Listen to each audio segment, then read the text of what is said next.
Mesdames, Messieurs, bonjour et merci de nous rejoindre pour ce point de l'actualité. Commémoration ce dimanche à Glodjigbe des 2 années de règne du président Patrice Talon, match de football et bilan des actions du chef de l'État en 2 années de gouvernance ont marqué la célébration.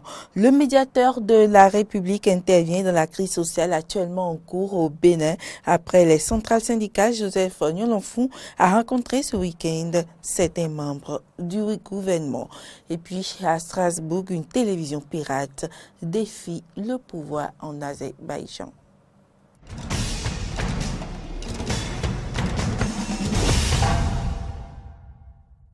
Bienvenue à toutes et à tous.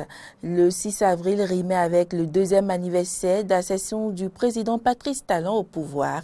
Une occasion très bonne pour le mouvement Fouka Fouka de commémorer l'événement. Cela se passait ce dimanche à Glodjigbe. Pour l'occasion, ce sont un match de football et un exposé des actions du chef de l'État en 2 ans de gouvernance qui ont retenu toutes les attentions. Remarquez aussi le soutien de l'UDBN, l'Union pour le développement d'un Bénin nouveau de l'honorable Claudine Prudencio, représentée par Félicien Koueto, Aristide Setti et Denis Marouya. C'est pas un match de football qui a opposé les adultes et les jeunes de Glodjigbe qu'a démarré la cérémonie allant dans le cadre de la célébration des 2 ans de mandat du président Patrice Talon. Tête couronnée, sages, jeunes, femmes et plusieurs responsables de partis politiques de la 6e circonscription électorale sont venus louer les efforts du chef de l'État à travers le mouvement Fouka Fouka de Glodjigbe. Au nom des jeunes leaders sympathisants du mouvement, Martial Akpan a retracé les différentes actions du gouvernement pendant ces 2 ans de la rupture. Chers amis, population de Glodjigbe, permettez-moi de revenir sur quelques actions menées par le chef de l'État en ces 2 années passées. Nous allons rentrer dans le domaine de l'énergie, de l'eau et de l'électrique. Le gouvernement du Patrice Talon a pris des mesures urgentes pour pallier à court terme au déficit et établir un plan commodo afin d'assurer à notre pays d'ici 2021 une autonomie énergétique. Nous allons rentrer dans le domaine des infrastructures et aéroportuaires. La construction de la route Porto Novo à Promisrete, Pobert, la construction de la route Kota-Wedo-Révier. De nombreux partis politiques ont répondu présents à l'appel de la présidente du mouvement Fouka Fouka. Partageant les mêmes idéaux que cette dernière, le parti de l'Union pour le développement du Bénin nouveau, UDBN, de l'honorable Claudine Afiavi Prudencio, représenté par Félicien Koueto, a salué l'initiative tout en réaffirmant son appartenance à la mouvance présidentielle. Elle me charge de présenter toutes ses félicitations à Madame Jeanne Asokle, présidente de regroupement Fouka Fouka, que tout le monde connaît si bien dans cette 6e circonscription. Merci Madame Asokle. Après ces quelques mots, je voudrais juste dire, tout a été dit à travers l'allocution de notre prédécesseur, le président des jeunes de Glodjigbe. Nous n'allons donc pas continuer sur cette lancée. Nous dirons simplement que l'IDBN étant un parti qui soutient activement le programme du gouvernement, s'inscrit en ligne droite sur tout ce qui a été dit et demande la patience à tous ceux qui ne trouvent pas encore le bon côté de tout ce qui se fait jusqu'à présent. Jeanne Asokle, présidente du mouvement Fouka Fouka de Glodjigbe, dans son intervention a rappelé avec tout le verve l'honnêteté du président Patrice Talon. Patrice Talon, si Gérard Tigawemi, mi kui TV, mi kui Vedomeo. Patrice Talon a dit qu'il est original et tout le monde doit le soutenir. Regardez toutes les merveilles du président. La construction des routes dans la commune d'Abomey-Calavi, la délocalisation du marché d'Antopa, la construction de l'aéroport et d'un hôpital de référence. Le président Patrice Talon a mis fin au détournement des biens publics.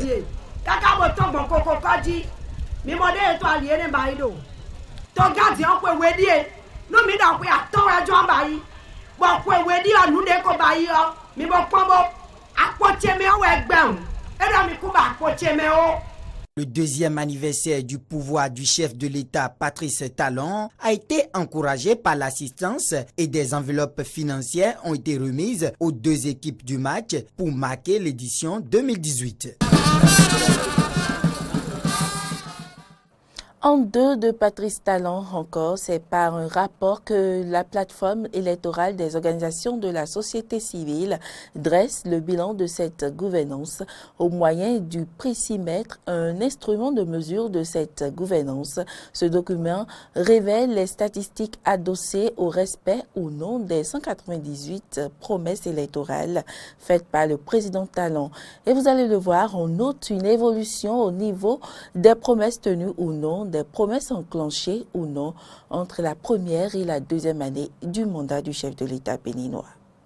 Deuxième évaluation citoyenne des 198 promesses électorales du président Patrice Athanase Guillaume Talon est le titre du rapport édité par la plateforme électorale des organisations de la société civile pour apprécier la situation de chacune des promesses électorales du président Patrice Talon après 2 ans de gouvernance. Dans son mot de bienvenue, Gustave Assar, vice-président de la plateforme, revient sur les objectifs de la dite cérémonie. Qu'est-ce qui est prévu qui n'a pas marché? Qu'est-ce qui n'est pas prévu mais qui a marché aussi? C'est tout heureux de le savoir aujourd'hui. Et cela se passe exactement à la suite de cette initiative citoyen veille et contribue au regard de tout ce qu'on a pu faire au niveau donc, de notre plateforme, des actions de cette plateforme électorale des OSC.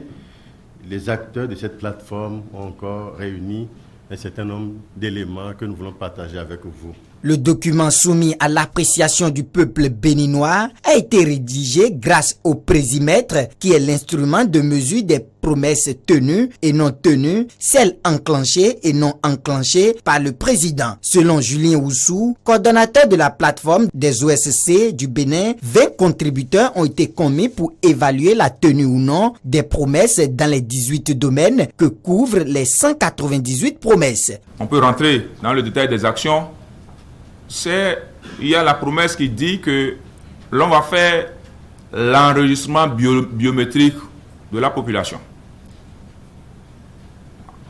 En observant que le RAVIP est en cours, on peut bien dire que c'est une promesse enclenchée et c'est juste. Je ne sais pas si vous voyez que c'est juste de dire que c'est une promesse enclenchée parce que l'opération d'enrôlement biométrique est en cours.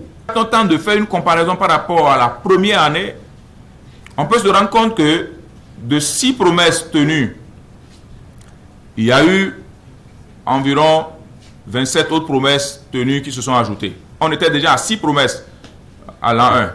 Maintenant, on est passé à 33. Que les promesses non tenues, il n'y avait que 2. À la première année, maintenant, on est passé à 9 promesses non tenues. La liste existe et vous pourrez consulter autant sur la version physique. Pour Fatoumantou Batoko Zoussou, présidente de la plateforme des OSC du Bénin, le présimètre est historique au Bénin. Dans son intervention, elle rappelle et signe que la promesse non tenue est une pure trahison. Les promesses sont, selon le dictionnaire Larousse, des engagements à faire, à dire ou à donner quelque chose. En démocratie électorale, elles sont le plus souvent utilisées en amont de l'élection au point de prendre le sens d'engagement à honorer une fois élu. Et c'est en cela que les promesses non tenues sont autant de mensonges que d'actes de trahison à l'égard du citoyen qui a investi son suffrage pour un candidat qu'il a cru de bonne foi avant de se rendre compte qu'il est indigne de confiance. Il faut souligner qu'il y a des promesses réalisées qui ne figurent pas parmi les 198 annoncées durant la campagne électorale de Patrice Talon. WANEP Bénin et les autres organisations membres de cette plateforme ont été félicitées par l'ensemble des personnalités politiques et intellectuelles présentes à l'occasion du lancement de ce deuxième rapport. Et le deuxième anniversaire de l'accession au pouvoir du président Talon intervient dans un contexte social particulier, celui des grèves déclenchées dans de nombreux secteurs d'activité tels la santé, comme dans l'Ouémé où Amen Didier, Rompenoudi et Romaric Devauchy ont pu remarquer la fermeture des centres de santé de cette région. La fin de cette grève ne dépend que du gouvernement. C'est l'avis d'un collectif d'agents de la santé. Elle conditionne le retour au travail au paiement des salaires de masse. Écoutez Florent Dauphin-Sourou et Yvette Kikika-Pochichi à ce sujet. Comme vous l'avez constaté réellement, vous avez vu, depuis près de 4 semaines, nous avons repris avec les mouvements de grève dans le secteur de la santé. Ce n'est pas du côté de cœur que nous disons cela, mais c'est le comportement ou l'attitude du gouvernement qui nous amène à avoir ce comportement. Nous avons bien envie d'ouvrir, mais ce que nous demandons, c'est quelque chose qui est de très simple. On a constaté que c'est la défalcation que le gouvernement a brandi, du fait qu'ils ont compris qu'ils ne pouvaient plus avoir le pouvoir de nous arracher ce pouvoir de grève. Donc en février, tous les agents de santé au niveau du secteur de la santé ont été défalqués à plus de 50%. Alors c'est ça qui nous a retourné en grève, puisque en temps, lorsque la décision est donnée, nous avons fait une suspension. Et lorsque nous avons constaté, bien que nous avons averti, nous avons constaté qu'il y a défalcation de plus de 50% sur nos salaires, nous avons dit, ah, alors là, le gouvernement a voulu nous provoquer. Et ce n'est pas que ça nous a provoqué, c'est ça qui nous a amené aujourd'hui à revivre cette situation que nous sommes en train de revivre. Nous avons demandé de nous restituer ce qu'on nous a défalqué purement. On parlait de la défalcation, mais ici maintenant, c'est plutôt la confiscation de nos salaires qui est là. Où en sommes-nous? Dans quel pays sommes-nous? Quel péché nous avons commis en étant agent de santé? Nous sommes dit, il faut que le gouvernement fasse un effort pour non seulement nous payer notre salaire du mois de mars, mais de retrocéder les salaires pour que les portes soient ouvertes. Vous avez constaté, pratiquement dans toutes les formations sanitaires sont fermées. Vous ne verrez nulle part. Les gens font semblant de dire que les gens travaillent. C'est faux, c'est archi faux. Les centres de santé sont toujours fermés. Et nous sommes prêts. Tant qu'il n'y aura pas de rétrocession, il n'y aura pas ouverture des centres de santé. On a assez fait de négociations. Depuis 2017, on a fait des négociations sur papier, ils ne respectent rien. Donc maintenant, là, s'ils ne nous donnent pas ce qu'on veut, il a déjà défalqué nos salaires du mois de février. De mars n'est pas encore donné. Maintenant, s'ils ne nous donnent pas tout ça, là, on ne peut même pas reprendre service. Nous avons vraiment du cœur pour la population. Ce sont nos parents. Nous sommes des mères de famille. Nous sommes des pères de famille. Nous sommes soucieux de la population. Mais quand on ne va pas à la grève, le gouvernement, la tête, ne pourra pas nous donner ce que nous voulons. La crise sociale caractérisée par la grève dans le secteur de la santé et de l'éducation, entre autres, n'a que trop duré pour le médiateur de la République. Dans sa recherche de solutions pour la résorber, il a tenu une réunion avec des membres du gouvernement après avoir rencontré les centrales syndicales. On écoute Joseph Nyononfou sur sa médiation. Le gouvernement nous enverra la synthèse écrite de ce qu'ils nous ont dit. Lundi, il y a ouverture de la plénière de l'Assemblée nationale. Et nous avons même fait mieux. Nous avons décidé de nous retrouver l'après-midi de lundi. C'est la preuve que nous avons accordé l'urgence qu'il faut à ce dossier. Tout homme, toute personne humaine, tout être humain qui vit doit vivre d'espoir, d'espérance, surtout que nous avons ça à cœur, aussi bien les centrales syndicales qui nous ont dit « nous ne voulons pas d'année blanche ». Le gouvernement dit « nous ne voulons pas d'année blanche ». Donc, on est tenu de leur accorder aux uns et aux autres un peu de foi, un peu de confiance, parce qu'ils sont aussi patriotes que nous tous. Suivez à présent la déclaration du gouvernement au thème de la rencontre que certains de ses membres ont eue avec le médiateur. Nous avons ouvert la première session ordinaire de l'année 2018 pour justement débattre des revendications des travailleurs qui figurent sur les motions de grève.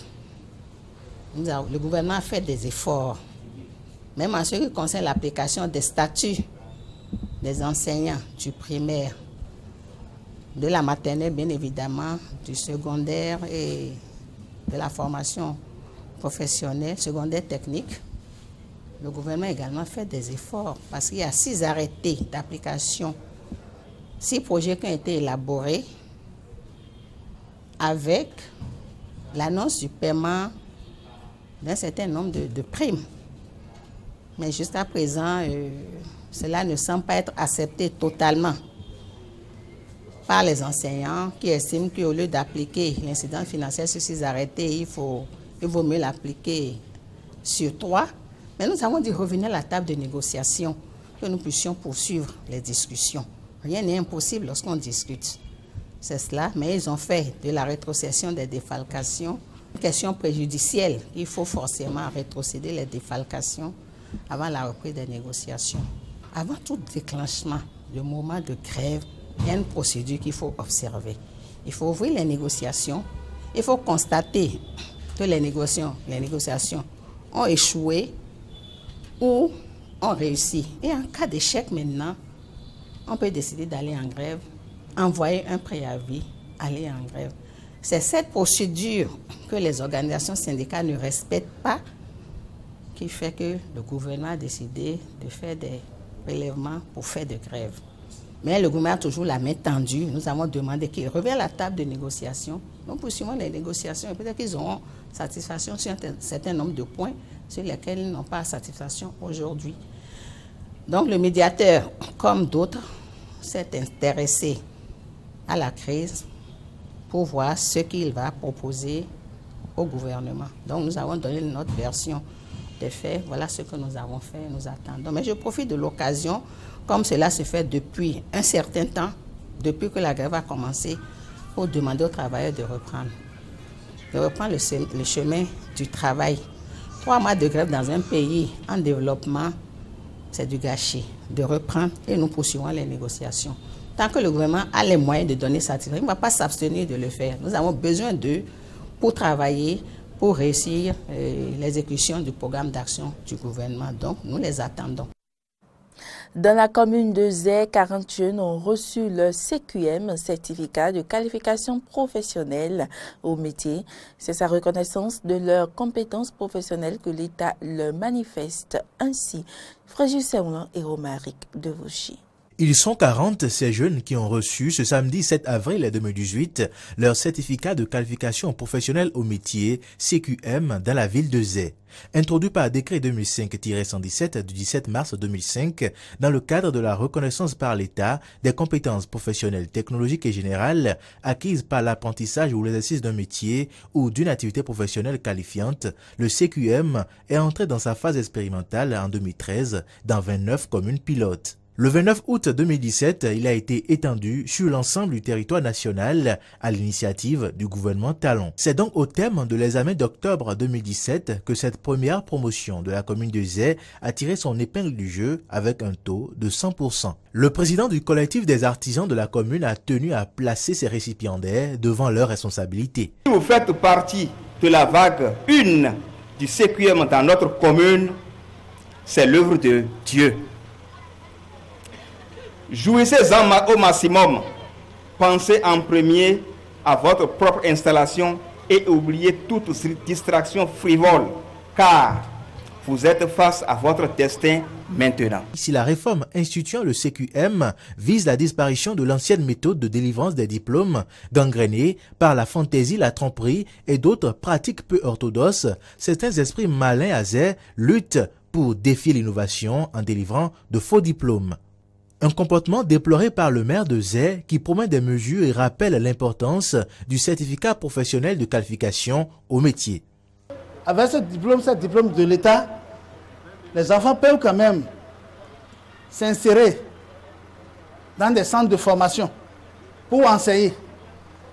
Je voudrais remercier et féliciter le gouvernement du Bénin et son chef, son Excellence Patrice Talon, pour avoir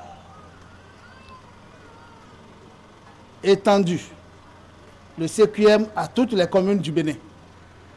Vous allez constater tout à l'heure que les diplômes qui seront remis tout à l'heure, les certificats qui seront remis, sont à l'image des attestations, des diplômes qu'on donne à ceux qui sont allés à l'école. C'est le directeur départemental de l'enseignement, des enseignements secondaires, technique et de la formation professionnelle qui, par délégation, a signé ses diplômes en lieu et place du directeur des examens et concours. Après avoir reçu les félicitations du maire de Zé et des différentes autorités présentes, les diplômés ont esquissé quelques pas de danse pour exprimer leur joie.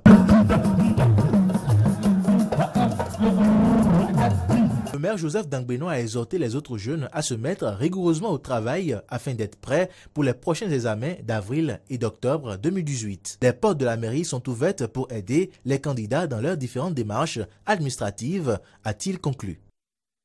Hors du Bénin, en Afrique du Sud, Regina Mundi, une église catholique de Soweto, qui a joué un rôle central dans la lutte contre l'apartheid, a tenu son premier service depuis le décès de Winnie Mandela. C'est dans cette église que se tenaient beaucoup de réunions clandestines. Lancé en 2016 à Strasbourg, Canal Turan est un ovni médiatique en Azerbaïdjan. C'est en effet la seule chaîne d'information alternative diffusée dans ce pays. Ses créateurs réalisent des programmes très critiqués sur le régime autoritaire du président de la République candidat à sa réélection lors des présidentielles du 11 avril. Reportage. Devant son écran vert, Ganimat Saïd accomplit chaque semaine ce qu'il considère comme un acte de résistance. Cet opposant azéri réalise des émissions sur des sujets censurés en Azerbaïdjan. Là-bas, selon Reporters sans frontières, le pouvoir mène une guerre impitoyable contre les dernières voix critiques. En Azerbaïdjan, il ne reste aucun média indépendant. Ils ont tous disparu. C'est pourquoi nous avons été poussés à créer cette chaîne accessible à tous par satellite et sur Internet. C'est à Strasbourg que Ganimat a créé Canal Turan, une ville accueillant de nombreuses institutions européennes. La chaîne est d'ailleurs émise par un satellite européen. Cela permet d'atteindre les téléviseurs en Azerbaïdjan en contournant le blocage du pouvoir. C'est ce qu'il s'est passé il y a 3 ans, quand l'équipe de Ganimat a traduit et diffusé une émission d'Élise Lucet. Cette dernière qualifiait l'Azerbaïdjan de l'une des dictatures les plus féroces au monde. Résultat, la journaliste a été attaquée en justice par le régime du président Aliyev. Cette émission a eu beaucoup de succès sur notre chaîne YouTube. On a atteint près de 400 000 vues. Pour un pays de la taille de l'Azerbaïdjan, ce n'est pas mal du tout. La répression vise en particulier les journalistes de Canal Turan. Pour continuer à travailler, Ganimat mise sur le journalisme citoyen. Sur son téléphone, il reçoit beaucoup de témoignages et en diffuse certains. La maison de cet homme a par exemple été victime d'un tremblement de terre. Le pouvoir n'y porte aucun intérêt, alors qu'il est dans l'obligation de réparer ce domicile. Mais Ganimat n'est pas seul dans sa lutte. Emin Ahmedbekov est l'un des journalistes les plus actifs de Canal Turan. Cet ancien policier a fui l'Azerbaïdjan avec sa famille et s'est installé dans l'est de la France. Il possède depuis peu son propre studio, installé dans sa cave. Un progrès considérable après avoir travaillé près de 4 ans en Bulgarie. Là-bas, sa femme et lui enregistraient leurs émissions avec un simple téléphone. On installait un écran vert comme celui-là sur le mur de notre chambre à coucher. On remontait notre lit, on tournait l'émission, puis on remballait tout avant de diffuser. Aujourd'hui, ces 2 hommes sont réfugiés en France. Mais ils restent très inquiets pour leurs sources en Azerbaïdjan. En 2017, le pays comptait 137 prisonniers politiques, exposés à la torture et aux violences du pouvoir. Mesdames et messieurs, ce sera tout pour cette édition. Merci pour l'attention et à demain.